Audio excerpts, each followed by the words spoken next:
میرے آقا کریم علیہ السلام نے فرمایا فاطمہ میری ٹہنی ہے. کیا ہے؟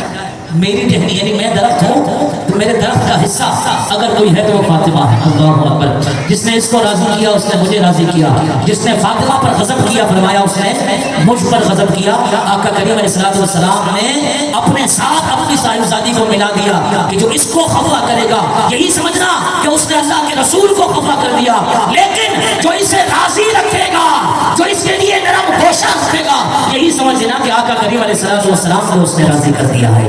اللہ اکبر. میرے دوستوں اور بزرگوں، آقا کریم رؤوف رحیم علیہ الصلوۃ والتسلیم کا یہ معمول تھا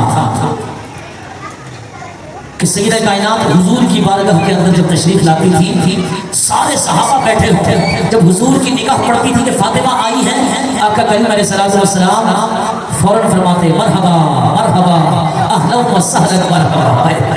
بتاؤ یار، اتنا ادب اور اتنا پیار کسی اور مذہب کسی اور دین کے اندر بھی بیٹیوں کا کسی نے بتایا ہے؟ جی بیٹیوں کا حضور کے آنے سے پہلے تو ان بیٹیوں کو زندہ تردور کر دیا جاتا تھا. حضور نے کیا محبت ڈالی ہے، باپ کے دل میں، ماں کے دل میں اس بیٹی کی محبت کیا ڈالی.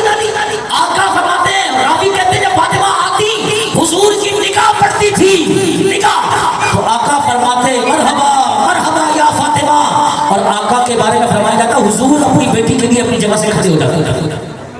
حضور کھڑے ہو جاتے تھے اور کھڑے ہو کر اپنی بیٹی کے پاس جاتے اور ان کا ہاتھ پکڑ کر سیدہ کائنات کا ہاتھ چومتے اور پھر اپنی جگہ پر سیدہ کائنات کو بٹھاتے. راوی کہتے ہیں حال یہ تھا کہ ہم صحابہ جب گفتگو کرتے تھے تو گفتگو سے پہلے ہم کہتے آقا ہمارے ماں باپ آپ پر قربان جاؤں. مصطفیٰ کریم جب اپنی بیٹی فاطمہ سے گفتگو کرتے تو آقا پہلے کہتے اے فاطمہ تجھ پر میرے ماں باپ قربان ہو. سبحان اللہ.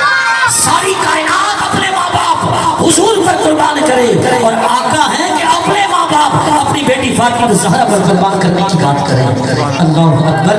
بتاؤ یار، ایسا پیار اور ایسی محبت بھی کسی باپ اور بیٹی کے درمیان ہوگی؟ رب کعبہ کی قسم آقا کریم علیہ السلام تشریف لائے، حضور کی آمد سے بیٹیوں کو عزت ملی ہے. جو بیٹیاں آج اپنے ماں باپ کے مخالف ہو کر چلتی ہیں، جو بیٹیاں آج اپنے ماں باپ کی اجازت کے بغیر نکاحوں کی بات کرتی ہیں، جو بیٹیاں آج اپنے ماں باپ کی اجازت کے بغیر چھپ چھپ کر موبائل فون کا استعمال کرتی ہیں، جو بیٹیاں آج اپنے ماں باپ سے چھپ چھپ کر لڑکوں سے باتیں کرتی ہیں، کئی لڑکوں کے نمبر ان کے موبائل کے اندر موجود ہوتے ہیں.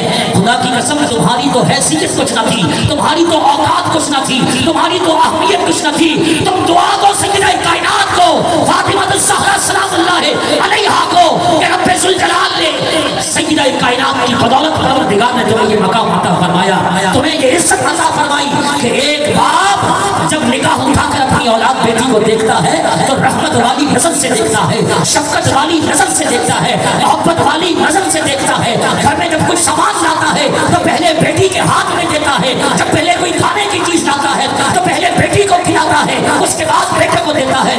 اور تمہیں حیا نہ آئی کہ تم آج اپنے ماں باپ کو دھوکہ دینے لگ گئی؟ تمہیں حیا نہ آئی تم آج اپنے ماں باپ سے چھپ چھپ کر وہ کام کرو جسے سیدہ کائنات نے منع فرمایا، وہ کام کرو جسے سیدہ کائنات پسند کرتی تھی. خدا کی قسم اتنی تو حیا کم سے کم کھانی چاہیے، اتنی تو شرم کم سے کم آنی چاہیے کہ سیدہ کائنات کے صدقے بیٹیوں تمہیں عزت ملی ہے، تمہیں وقار ملا ہے تو کم سے کم وہ کام کرو سیدہ کائنات جس کام کو پسند کرتی تھی اور اس کام سے مکمل طور پر اپنے آپ کو بچاؤ جس سے سیدہ کائنات جس کام کو ناپسند کیا کرتی تھی.